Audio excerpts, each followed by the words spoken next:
Morning, everyone. We're just going to wait a couple of minutes or a minute or so, just to wait until everyone is in the room. Thank you.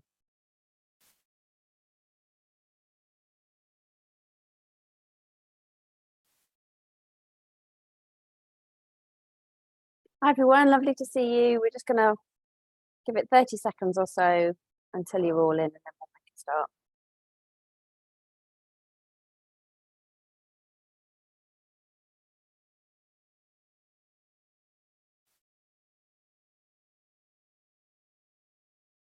Okay. I think we're going to make a start. So very exciting to see so many of you joining us this morning. My name is Nicola. I'm Chief Executive of Future of London, and a huge warm welcome to the launch of our council-led housing network this morning. Very excited about this programme, and over the next hour we have with you, we'll be kind of discussing the future of council-led housing and also what the programme offers you. We have loads of boroughs in the room with us this morning. Most of the boroughs I think are represented, so very excited about that. And we do want you to all participate as well. So really welcome your questions and views and perceptions of the issue. So really want to encourage you to post your questions in the Q&A. For those of you who are new to Future of London, we're an independent network supporting those in housing, regeneration, economic development and planning. We were originally established as a way of supporting council-led housing in the boroughs back in 2007. And although what we do now is very much kind of bringing different disciplines and sectors together to collaborate and deliver great development for London, we are still very much committed to our original mission. And the council-led housing network that you're going to be hearing about this morning is really a third iteration of a Future of London's public sector housing network, which has changed to reflect the evolution of housing policy and funding and what our Future of London members really need. And we're very excited to be launching the initiative today. So we've got a brilliant panel who I'll introduce in a moment, but as I say, it's really important to hear from you as well. A few kind of housekeeping issues then. So I want to thank, for starters, the sponsors who've really helped this programme come to life. So that's the Mayor of London, BPTW, Redloft, Potter Raper and TLT, who you'll all be hearing from this morning. We're going to be recording the event, and we'll share our recording this morning on YouTube in the next couple of days. In terms of our agenda this morning, we're going to be, we're really fortunate to be joined by the Deputy Mayor for Housing, Tom Copley, and he's going to give the sort of Mayor's position on housing. And then we're going to hear from each of our panel members who are going to give a different perspective and different perception on the housing challenge. They've all got 3 minutes each. We're going to have a little bit of a discussion, and then at the end, we're going to give good time for Q&A. So please do post your questions in the Q&A at the bottom of your screen. But if you want to introduce yourself now, just say hello to everyone on the call, then please do that in the chat. If you've got any kind of links that you want to share or any sort of insights into the conversation, please do that, add that into the chat. My colleague Nevin is now going to post a project, the link to the project page as well. And if you want to join us and hear about what we're doing on social media, then we've got the LinkedIn and Twitter handles as well there. So without further ado, I'm very privileged to invite Tom Copley, who, as I said, is the Mayor's advisor on housing, to join us. Tom, a very warm welcome to you, and I invite you to kind of share with the crowd who are with us this morning on sort of the Mayor's ambition for council-led housing. Over to you. Thank you so much, Nicola. It's really wonderful to have an opportunity this morning to talk about what's probably my favourite subject in terms of my brief as Deputy Mayor for Housing. And City Hall is really proud to be supporting the council-led housing network, which is, of course, an initiative that's focused on helping councils build the in-house skills and capacity needed to continue to deliver high-quality, affordable homes. At City Hall, we've consistently heard from councils how useful previous Future of London programmes have been, and we're really excited to see the network being launched today. Since Sadiq Khan became mayor, and particularly through his landmark Building Council Homes for Londoners programme, London has entered a new golden era of council home building. More than 23,000 council homes have been started in London since 2018, when the mayor set a target of starting 10,000 new council homes by March 2022. Having hit that target, London's council smashed his new target of 20,000 council homes a year by March 2024 ahead of schedule, with more new council homes started in London last year than in any year since the 1970s. Delivering council homes is a key part of the mayor's plan to build a better, fairer London for everyone. Each of these council homes presents a real, tangible difference to the lives of so many Londoners, many of whom we know are grappling with insecure private rented sector housing and poor quality and unsustainable temporary accommodation. This is a huge achievement and testament to the transformative work being led by local authority housing teams across London, with many of you in the room today being involved in creating this new era of council home building. I know these house building achievements haven't always been easy, particularly in the face of years of underfunding and austerity, alongside stretched frontline services and homelessness pressures. Having served myself as a councillor on Lewisham Council, I also know how much civic pride councils are rightly taking in building new homes again. The Mayor and I are proud that all councils in London are now seeing some form of housing delivery in their local area. There are homes now being built in the outer southeast, with Bromley Council recently opening back up its HRA after it was closed for 20 years in order to contribute to local housing provision. Another example is Southwark. Last year, a third of all new council homes started in England were in this London borough, which is an extraordinary achievement. Across the city, we are seeing booming house building programmes taking flight. This golden era of council home building in London demonstrates the value of devolution. The decision by the mayor to focus resources on council home building has helped to turbocharge delivery in the capital.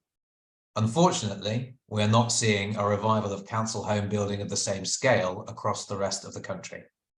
In fact, if the rest of England were building new council housing at the same rate as London, 65,000 new council homes would have been started across the country last year. But of course, it's not just about numbers. This new era of council home building is seeing councils delivering high quality, energy efficient homes that meet local needs and are built to last for generations. The Mayor and I recently visited the Stonebridge Hillside and Milton Avenue scheme in Brent. The development is made up of 22 four-bedroom townhouses with private gardens and storage sheds and 51 flats, all of which will be let at social rent levels. The development includes energy-saving design measures as well as a commercial space, which will become a community centre. Another innovative example is the House for Artists delivered by Be First in Barking and Dagenham. This scheme provides affordable housing for people working in the creative sector, and it was awarded an RIBA London Award in 2023. I was extremely proud for City Hall to have been involved in this project as a funder. If we want this new era of council home building to continue to flourish, especially in light of all the challenges facing the sector today, we need to ensure that council teams are equipped with the right in-house technical skills and capability. In order to meet local housing needs, councils need to be properly resourced across the development process, from early stage site identification and allocation, to developing housing policies and procurement briefs, all the way to delivering high quality sustainable homes. Properly resourced planning teams are also critical to the delivery of new homes, including council homes. The Mayor and I have been deeply aware of the importance of ensuring council teams are equipped with the right skills and capacity to take forward this ambition. This is why the GLA commissioned Bloomberg Associates to conduct research on ways to enhance council skills and capacity to increase housing delivery. The research was published in 2020, and the key challenges identified were around 4 key areas. Firstly, workforce pipeline.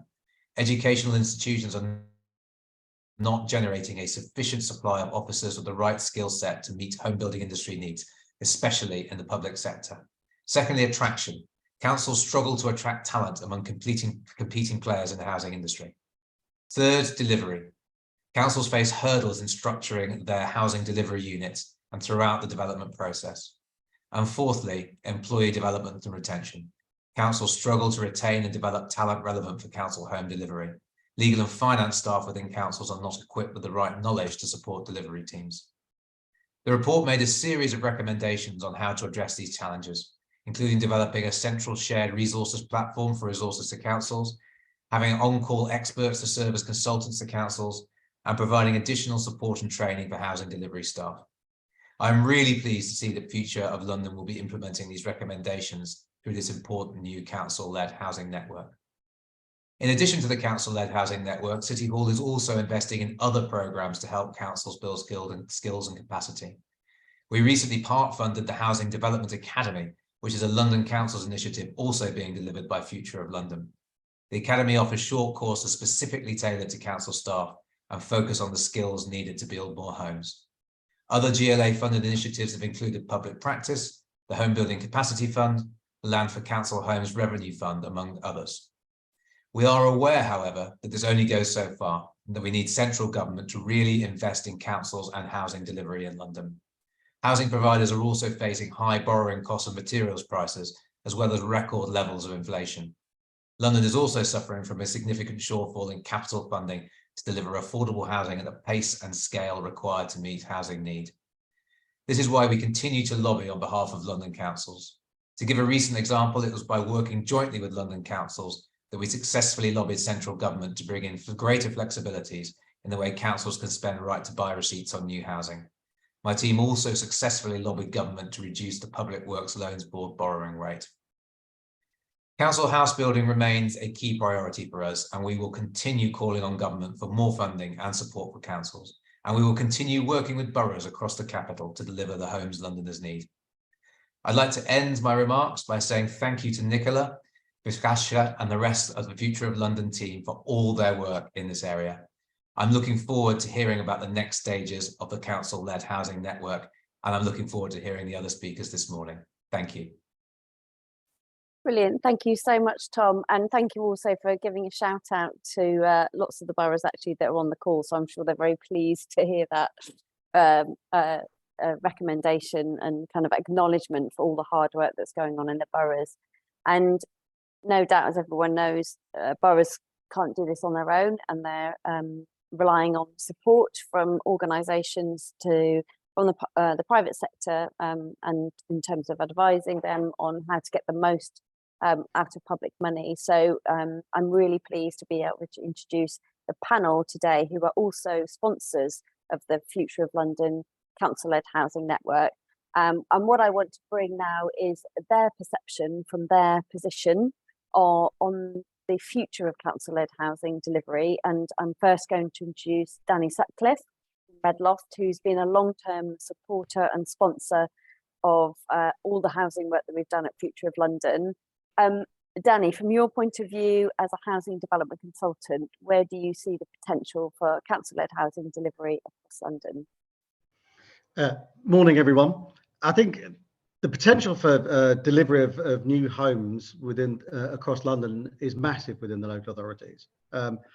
They've got the most precious thing that we all need, which is land. So that first hurdle is already taken on. But I think if they're going to develop homes at scale, there's a number of things that they need to be acutely aware of. The first one is their own risk appetite. I think that's always really, really important to understand that. And there is no right or wrong about your preference for risk, but you just need to know the different ways of delivering for that type of risk appetite. So are you willing to take planning risk? Are you willing to take construction risk? Are you willing to take sales risk? And depending on your answer will depend on how you procure partners to help you deliver things. So it may well be that you want to do package deals, you may want to do development agreements, or you may want to do JV, depending on how much sales risk you want to take. So it's really important to understand that and to ensure that your members understand that, so they understand the risks that you're going to be taking, because risks are clearly risks and they do have reward, but they also sometimes have a downside. And so it's important within development that you understand that. And so part of that is understanding your viability as well. So I think it's really important that you understand the viability process and understand that all schemes will need subsidy.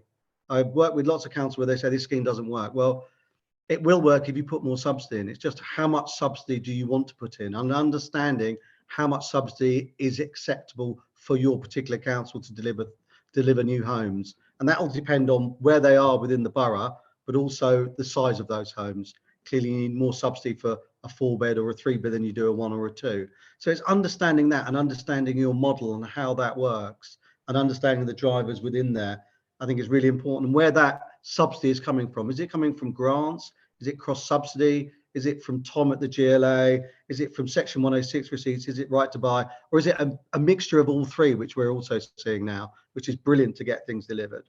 And we do need that because it's becoming more and more expensive to deliver. We've all seen cost of living crisis, but we've also seen inflation within the construction industry as well, which has been a real drag on new delivery. So we need more subsidy. We've had a model for the last 13 years, which was based on an austerity model, which was supposed to be a short-term model, and we've still got it. And so we do need increased grant rates because cross-subsidy is no longer as useful as it was before, because we're seeing sales rates dropping off.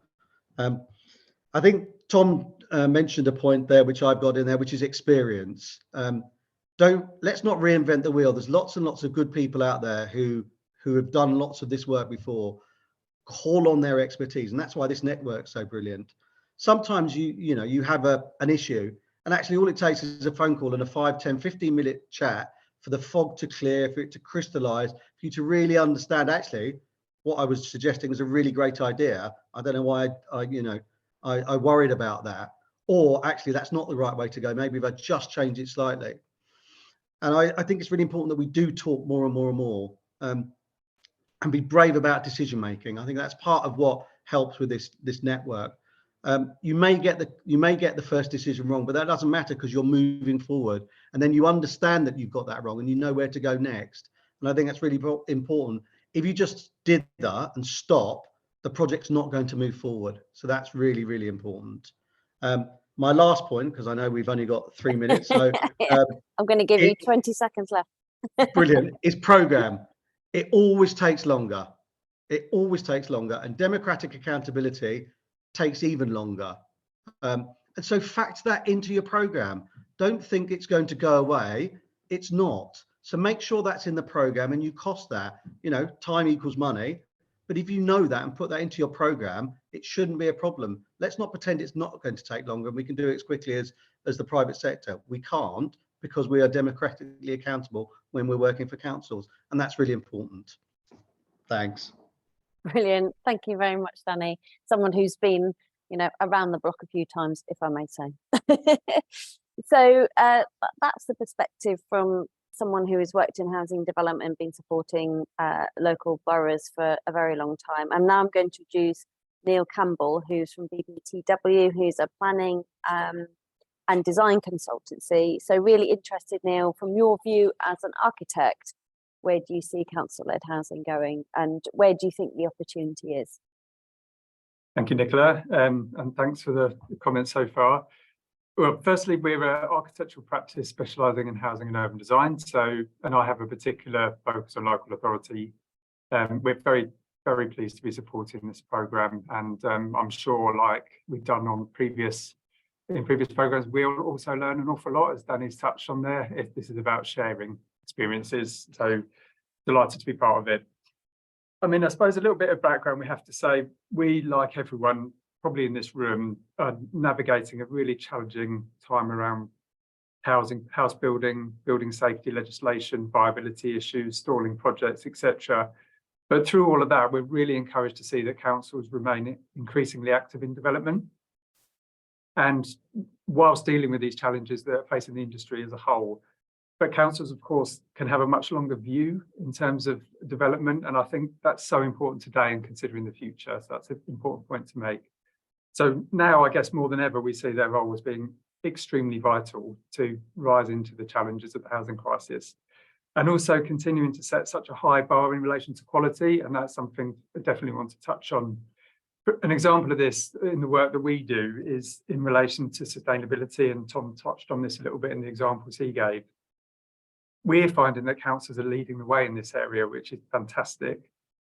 Pretty much all of the passive house and net zero carbon schemes that we're involved with are council-led, and that's really encouraging. And it's really the rest of the industry are catching up with that. So we don't want to lose that momentum. And I think that brief setting of such high aspirations is critical to the future of delivery of housing through councils. Another critical aspect to touch on is, of course, housing supply, already mentioned, but councils obviously have a very unique position with this in relation to land ownership. They have opportunity where others don't. And so I think we see the future as helping find the latent opportunity that exists. And this is increasingly an area of work that's been developing, and we're aiding councils to do just this. So, for example, depending on where each council is in the journey of direct delivery, many of the maybe easy gain sites might have come forward already as councils have undergone initial transfer to delivery. But now it's necessary to look again, and because there is opportunity, and we have to look further at existing stock and land holdings. And this requires a bit of a different approach, we think. And we know that there's much work to do on existing stock as well. We can't forget that how much stock exists and the quality that needs raised there. And in our view, this needs to be balanced with how we look at new build housing alongside. So that's a bit of a shift of focus in a way, and a sort of more holistic view, considering refurbishment and new build together. And perhaps less piecemeal, so less focused on individual sites coming forward, as new build. And we think this will ultimately deliver more sustainable, socially sustainable communities. So a mix of approaches really that makes housing more equitable for everybody, but of course, while increasing supply and continuing to improve quality for everyone. So those are the points I wanted to make. Thank you, Nicola, and look forward to the debate later. Brilliant. Thank you so much, Neil. And I lovely to see that kind of positive aspect across London. I'm now going to invite Rob to join us. So Rob is from Potter Raper. Potter Raper have been a sponsor of Future London for a really long time. Rob, if you could put your camera on, that would be great. And just your perspective of someone who works a lot, particularly with construction of new homes as well, your view on the kind of future and the potential of council-led housing. Yeah, thank you, Nicola, and good morning, everyone. Potter Raper is a construction consultancy, so we're involved, and we've got a team specialising in the delivery of affordable housing through most of the local authorities and housing associations. The opportunities, as Danny's mentioned and Neil's mentioned, for local authorities to deliver are fantastic. Yeah, Danny mentioned it. You've got the prime asset, you've got the stock, you've got the ability, you've got the land. The difficulty for all of these development schemes as it is at the moment, particularly in the current market, is balancing the time, cost and quality. And they're the three things that we're always looking at: time, cost and quality. And getting that perfect balance between the three is really, really difficult to do. But that's what you need to do. It's not about, far too often I hear the term, what's best value? And I want best value, but there's this perception of best value is sometimes the cheapest. It's not. Best value is about getting the best balance between those three components: the time, cost and quality. And by having the best team with the experience around you, you're in a position to be able to guide and navigate your way through what you consider maybe to be those projects which are put in the too difficult box. That's going to be too difficult for us to manage right now. But actually, you've got experts surrounded you in this forum and in the industry as a whole, who are able to help you navigate through those challenges and get you to the position of achieving what I consider to be best value.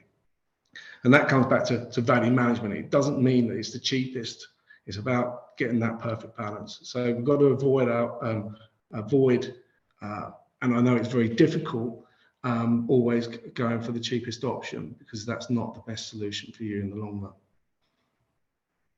Brilliant. One of the big things I would say is, in order for this to happen, you've got to think laterally, and you've got to have a proactive procurement team. Your procurement teams are there, in my view, to help you to find ways of procuring and delivering these schemes. And that's absolutely critical. You need your procurement team to sit behind you to be able to support you and find ways of helping you deliver these schemes. And it may be that you're going to have to think laterally about how you procure. It may be that you're not going down the standard approach to to delivery that your standing orders would say. But if you haven't got that, then sometimes you are going to be stuck and some of these schemes are not going to be able to proceed. And also, just finally, you're not alone. These are daunting, but there are other opportunities for you to partner up, whether it be on a site-by-site or in an investment partnership or in any other form of collaboration with the private sector. It can definitely help you, support you through that. I suppose that's what I've got to say. Brilliant, thank you, Rob. And that's a kind of a great kind of, I think, tie into what this is going to talk, which is about the programme and about how, you know, none of you on the call are boroughs are on their own, and we're absolutely here to support you with the colleagues on the call this morning.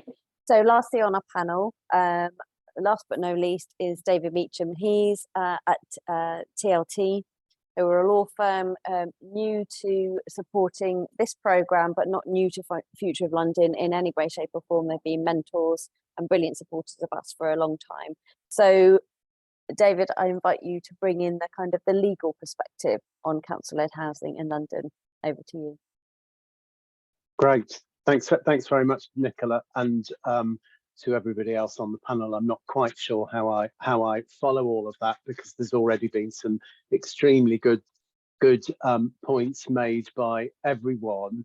I'm a real estate partner at TLT. We're a full service law firm. I head up the housing and regeneration team, and I've spent the last 15-20 years or so advising public sector bodies, including a number of London boroughs, on the promotion of housing development and regeneration. So to use Nicola's phrase, I've probably been around the block a couple of times. In terms of some headline observations that I think I would want to make for the purposes of today, I think there are a few. Clearly, we've already heard from Tom about activity in London, and there is clearly an active market across London, as was always the case. But from my perspective, it's really reassuring to find that legals are still progressing in what has been a really challenging sector over the last 18 months, 24 months or so. I think as part of that, transaction structures and the way in which opportunities have been taken out to market have probably developed over the course of that last 12 to 24 months. And I think that there is definitely an acknowledgement by those London boroughs that I've been advising that there could be the need to innovate in order to deliver. Now, one of the things that I'm going to come on to is just being cautious about that innovation. That doesn't necessarily mean that you're throwing away tried and tested methods or deal structures that have worked in the past, but rather perhaps just being open to something new. And particularly over the last 18 months, we've seen a number of new entrants into the housing market, including a number of delivery joint ventures or partnerships that may be looking to do off-market deals. I know Robert had just mentioned about procurement, but there does seem to be an appetite to be doing off-market deals that may have previously been more unattractive to a London borough. And tapping into what Danny was saying earlier on, that really comes down to your risk appetite. And I think if targets and numbers are going to be achieved across London, then there does need to be an acceptance and an acknowledgement by the GLA and also London boroughs that alternative routes are worthy of consideration. I've seen everything from direct delivery through to development agreements, through to joint ventures, partnerships and hybrid arrangements that sort of sit in between, where you've got a composite contractor and developer model. The other thing that we've noticed recently in the market is the emergence of REITs in the delivery of housing schemes, and I think that's one to watch in the future rather. Preparation remains key, and I think this really can't be underestimated. So now more than ever, it really is vitally important that boroughs prepare projects that are being taken to market. Make sure that you know what you want to achieve. make sure you know what the constraints are that apply to a particular site and try to minimise any risk that may be exposing to the private sector in order to make it as attractive as you possibly can up front. And that may involve a host of different things, negotiating with other landowners, thinking about title issues, thinking about access rights, all of that good stuff. I'm sure we've all got experience of projects that have probably been taken out a bit too early, where the procurement has been delayed because in fact, actually, the project hadn't been thought about up front. And with difficult market challenges out there that we know about, escalating construction costs obviously being just one of them, any lack of preparation does exacerbate that situation. Of course, I'm going to make the next point, which is as part of that, early discussions with your legal team should always be championed, but I would say that. And then the final point that I just want to finish up on is sort of tied with innovation a bit, and that's talking about strong communication between boroughs.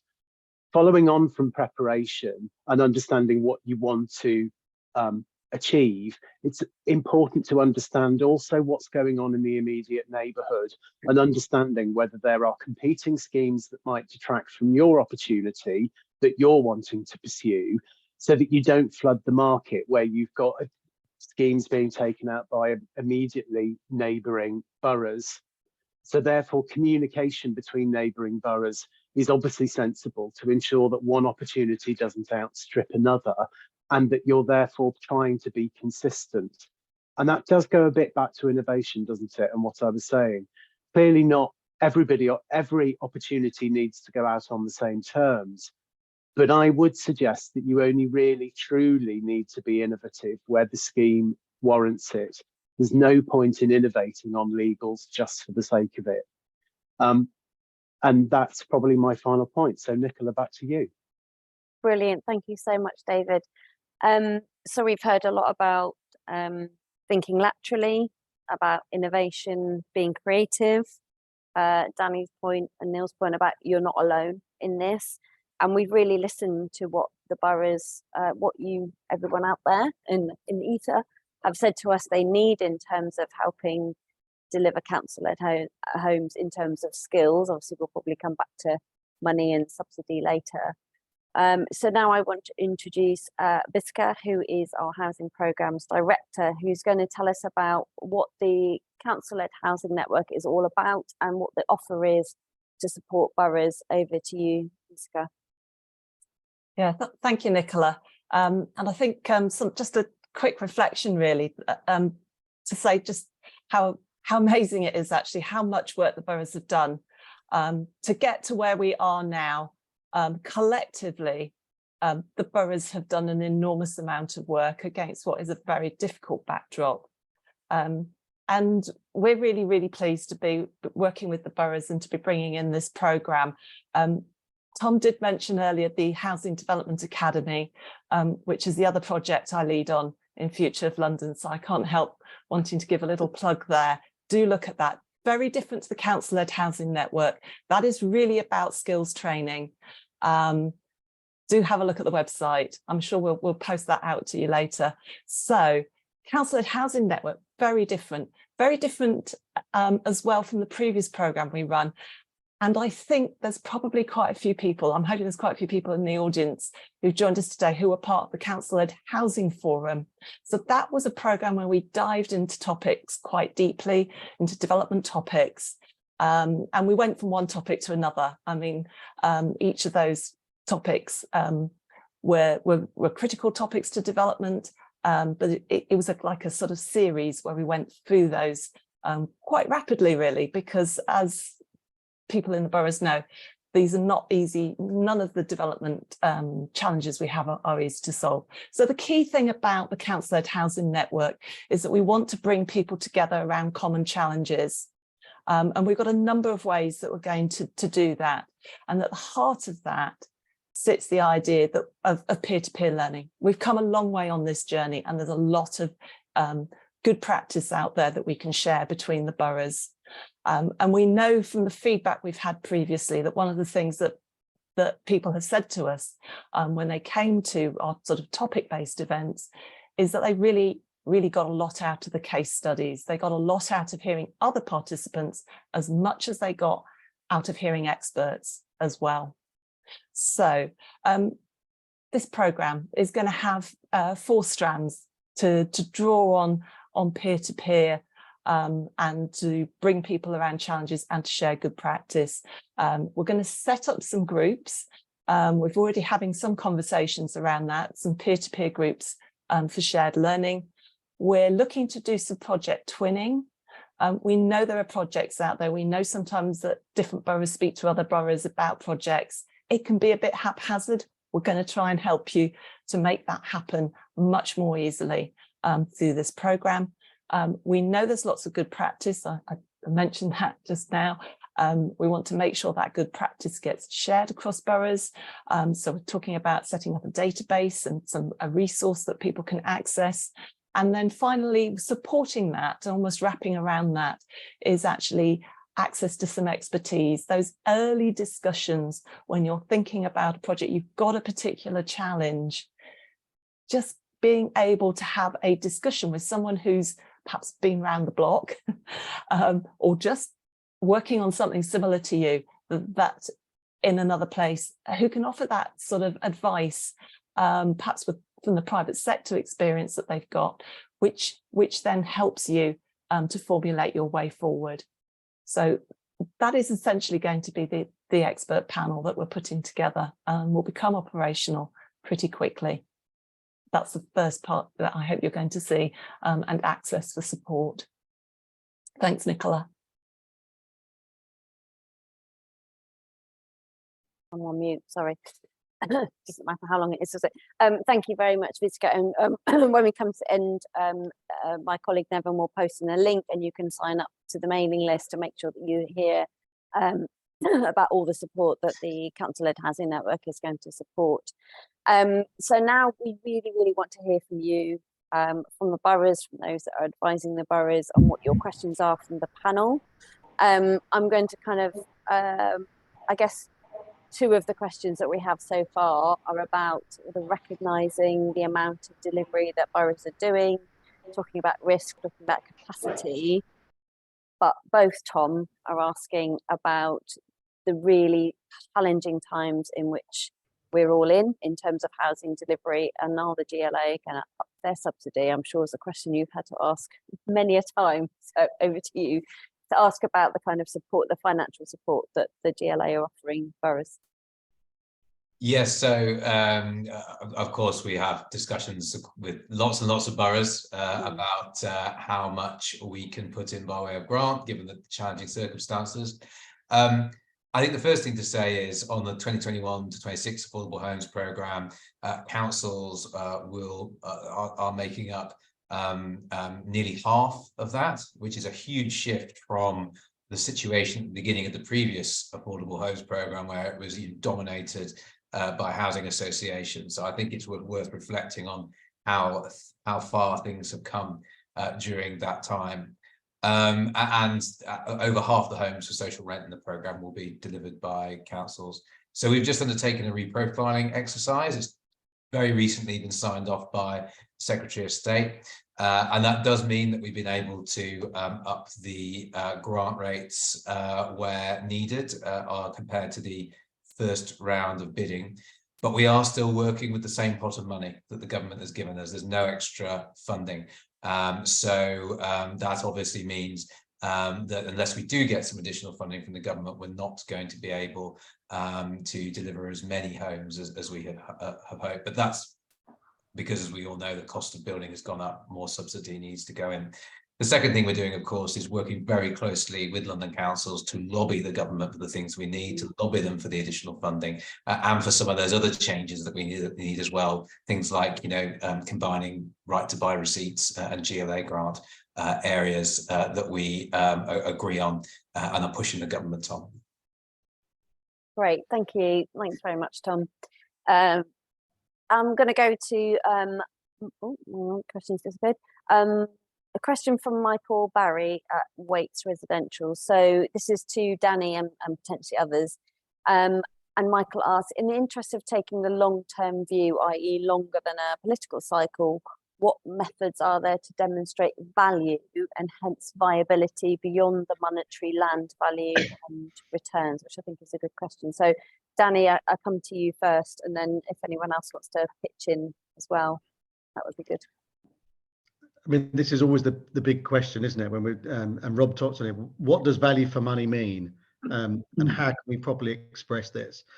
Now, previously, I was talking about going around the block, but a very, very long time ago, we're doing some work for Hackney, and we had a model that was used by central government then to quantify different outputs and the costs of those. And this model's kind of fallen out of favour, and it's something that I would like to see coming back in. Right. So we started to model the cost of having larger homes, for example. So as we're saying, 1 and 2 beds are cheaper to deliver than 3 and 4 beds.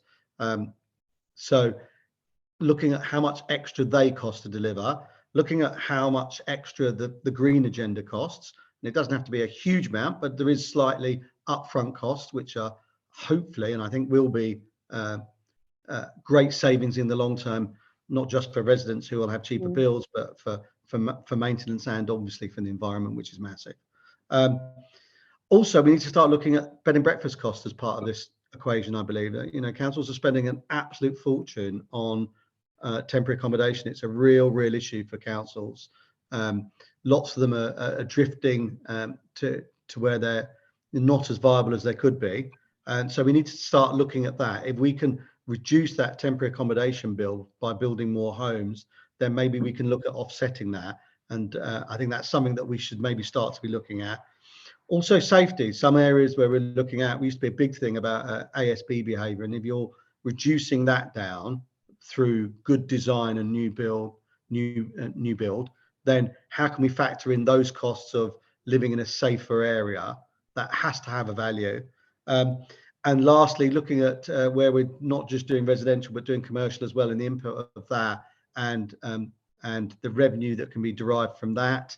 And the last one, of course, is just a feel-good factor of having a new scheme that improves the area. What's the value of that? That's got to be massive, and we ought to be putting that in. A great place to live has got to be worth something. So I think there is a way of looking at that. We just need to get some of those old skills that we used to have and start quantifying some of these costs. Thank you. And do you think, Danny, that boroughs are literally putting money and numbers towards those things? Because I think they're all incredibly, we all kind of know that intrinsically, we know that, don't they, that thinking about the long term, having happy residents who are going to be able to kind of, you know, be happy and healthy and, you know, make the most of the perspectives that are around where they live is incredibly important and does save money in the long term. But do you get the sense that actually boroughs are actually kind of literally putting numbers to that, or is it still a sort of testing? No, not, I mean, I think unfortunately what we've been is we've gone down a very narrow path where we've just looked for cheapest is best. Yeah. And that has been driven by the funding model, because as I said earlier, we've got an austerity model which was supposed to last a very short period of time and look for cross subsidy through private sale. And that model has been going on for 13 years. And its time has come, and we need to look at other models now. And as Tom said, there is no more money, so we need to be creative, and that's what we always want to be. But I think part of it is to recognise the additional benefits of affordable housing, which we've kind of forgotten, and all these additional costs. So what I'm saying is we ought to start looking at this. We ought to start deriving a model which does that, and particularly looks at the cost of temporary accommodation as well, and starts factoring that in so that we can look at maybe introducing additional funding, not just maybe from the HRA, but maybe from the general fund as well, where the temporary accommodation money is coming out of. So there may be ways of looking at that and getting some from general funding in to impact the temporary accommodation costs. So as well as all the other stuff. Yeah. Okay, thanks, Danny. I'm wondering if any of the other panel want to come in on this, but Neil, obviously a lot of that is related to how well designed places are. So your kind of thoughts on that? Absolutely. I was made a few notes here. I think what we have to find a way of quantifying is the value to the resident, ultimately, who's going to live in that home, hopefully for years and if not generations. So, and how the quality of accommodation can improve the life and then life chances. And then on flows a whole number of things that are so difficult to quantify in the future, but have real value. And that value transcends everything from at the beginning that we worry about, because it goes on and on and on and is passed down. So I think it's very difficult to get that data, I guess, to put into a kind of spreadsheet, but some of it's possible. And more we're finding out, for example, through passive house design, that's becoming a bit more quantifiable in terms of the quality aspect and what that can bring to a living environment and ultimately to people's health. So those kind of aspects, I think, will come back through and help us with this. But it is difficult to quantify. But I think, as noted, it's a much longer term kind of approach to the whole thing of quantifying value. Does anyone else want to come in on that before I ask the question on costs, construction costs? Okay, so I'm just going into my Q&A here. So there's a very immediate risk that we're looking at in Lewisham. Is the cost of construction, which is making viability a challenge. Any views on where construction pricing is going and any evidence? And that's from Luke Riley.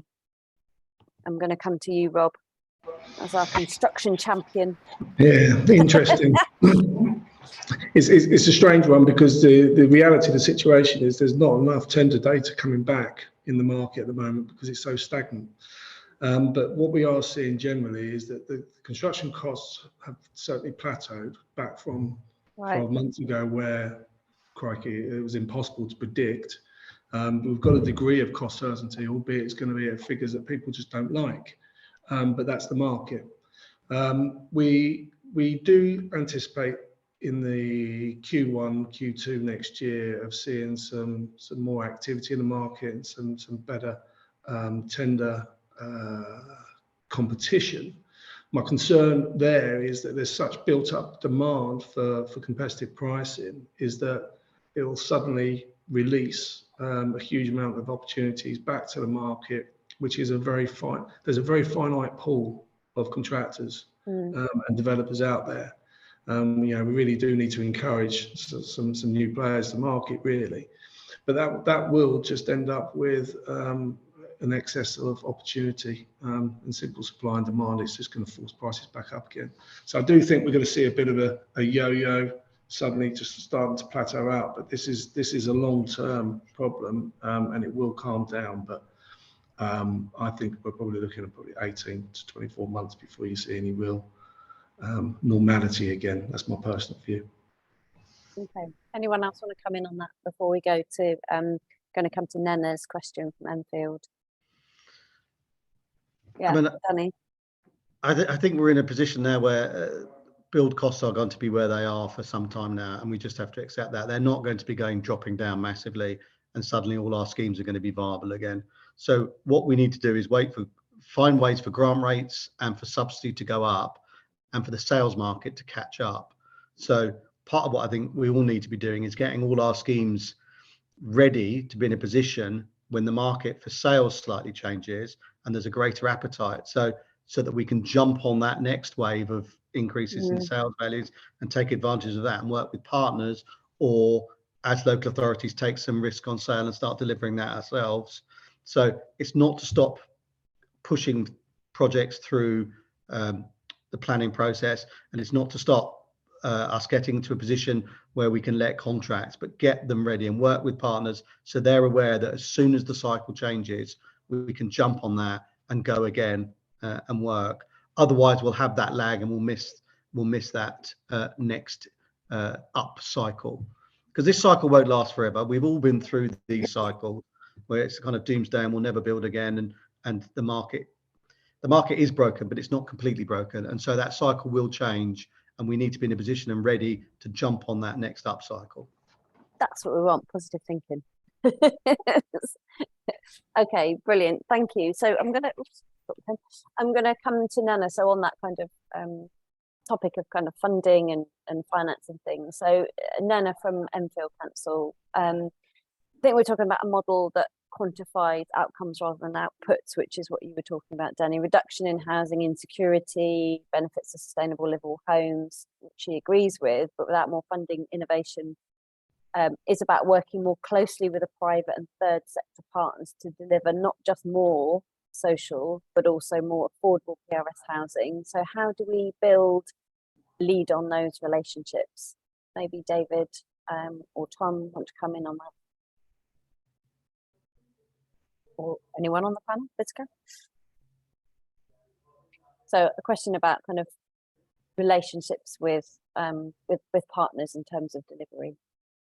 I'm happy to sort of chip in on that. I think that this is something that councils are increasingly looking at, particularly in terms of sort of sharing risk and things like that. We have some experience at the GLA of joint ventures. This is not, we are obviously not a council delivering council housing, but for example, we have a joint venture with L&Q at Barking Riverside, which is regenerating, you know, a sort of very large swathe of East London, and it's quite a successful partnership in terms of what it's delivering. We've got new infrastructure like the new overground station, the new Thames Clipper.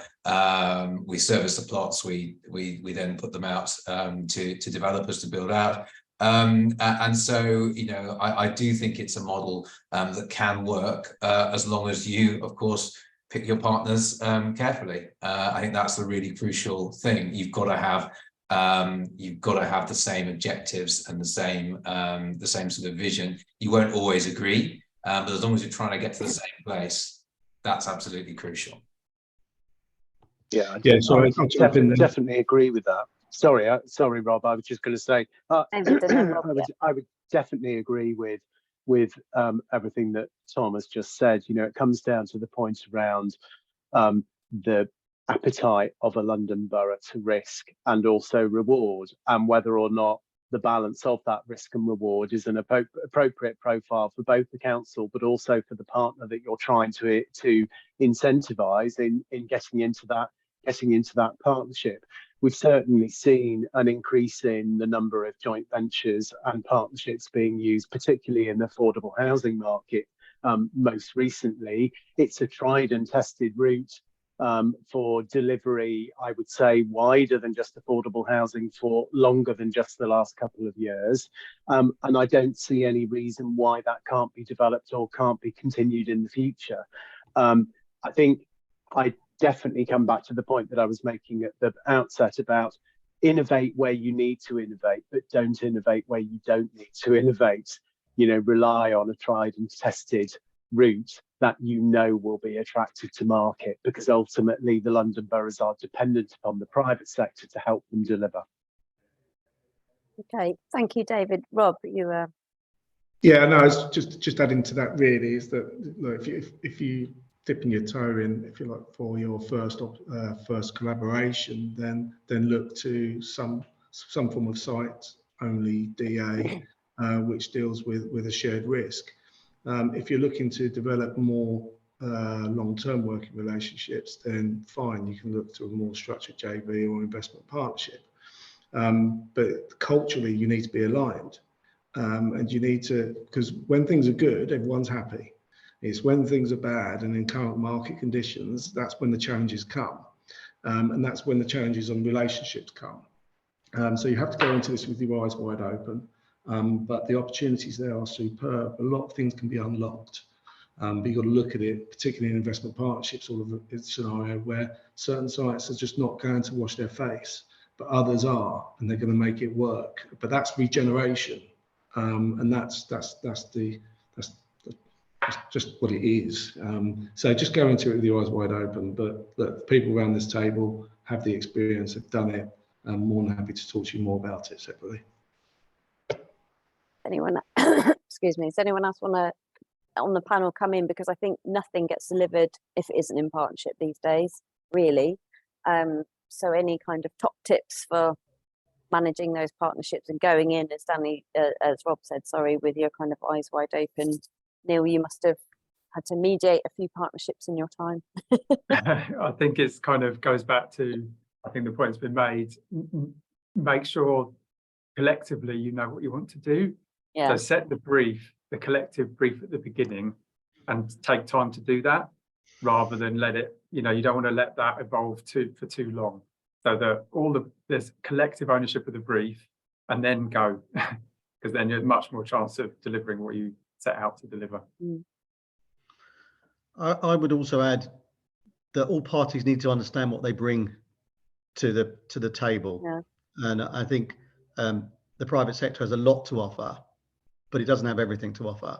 And I think local authorities need to be very clear about the wealth and the experience that they also bring to the table, and not to diminish that.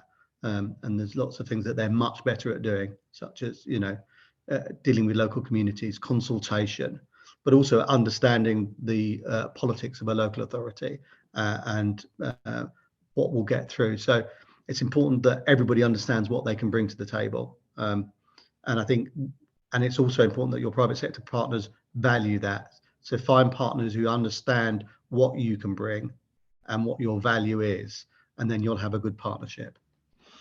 Okay, thank you. And also, sorry, just following on from that, make sure that you're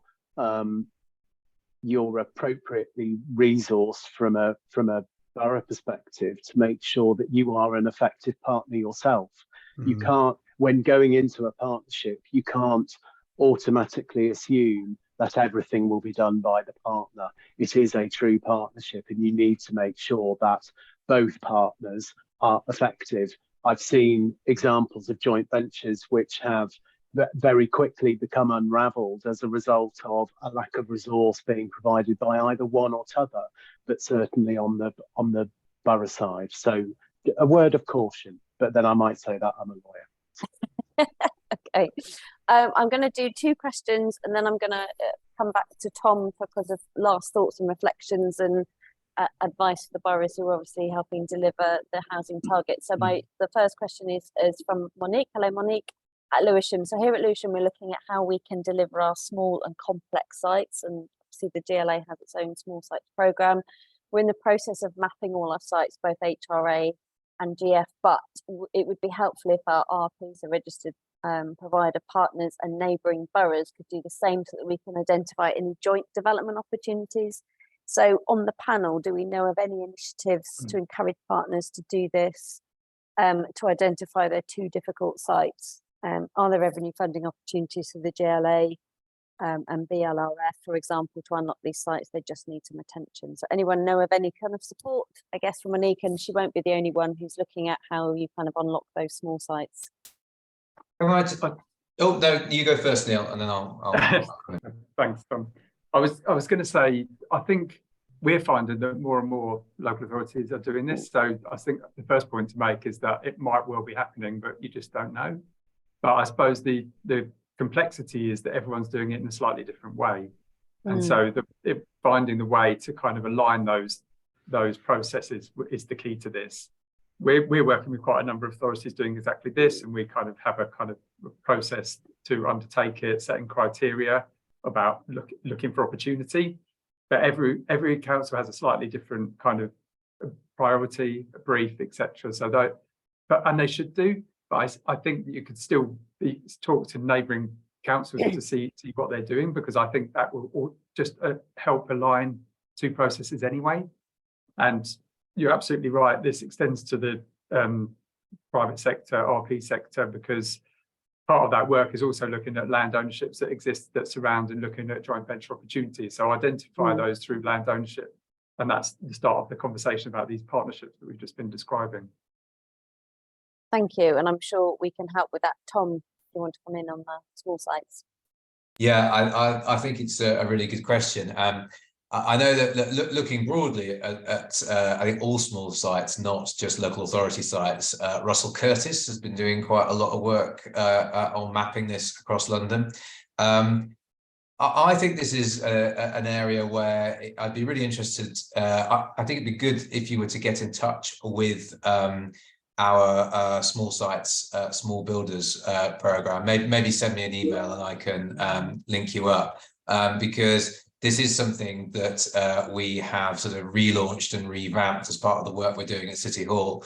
And I think it'd be great at least to have a conversation about ways in which the GLA, perhaps working with London councils, can help to progress some of this work, and just to make sure if this is going on across the rest of London and it's just not linked up, that we can link people up. Absolutely, thank you. And yeah, so everyone can email Tom about that, but also we will absolutely try and help that through the council-led housing network. I'm very conscious it's now 10 o'clock, so I'm going to have to draw it to a close. Sorry we didn't get to come to all of your great questions. But thank you so much to the panel, to Tom, Danny, Rob, David, Neil, who are also sponsors of the council-led housing network. Thank you hugely to Visiga, to Nevin, to Livia, for doing all of the work behind the scenes. I really appreciate the team in making this happen. I really want to encourage everyone to, I think Nevin's going to put a link on the chat now, to get involved, sign up to the mailing list so that you can all kind of make the most of all the support that really has been reflected on throughout the discussions today about sort of thinking about and learning from other boroughs who are doing similar things, who might be maybe ahead of you or want to work in partnership or think more collaboratively. Really encourage you to get involved and make the most of it. It's all free to any of the London boroughs, and if you're working for an organisation that supports boroughs, also get in contact in terms of how you might get involved. So yeah, so thank you very much. There's lots of stuff that's going on in Future of London more generally around housing, but also regeneration and planning. So there'll be a link in there shortly in the chat to sign up to our mailing list so you can hear about all the other stuff that we're doing. And finally, before I go, please do, Nevin's going to put in the chat now a link to our feedback form. We really want to hear from you in terms of how we can improve our events in the future. So please, if you've got 2 minutes, 1 minute to fill in that form, that would also be really helpful. So it's a massive thank you from me. Thank you very much to our amazing panel and to our supporters and to the team. Thanks very much for joining us, and hope to see you very soon. Thank you. Bye. Thank you.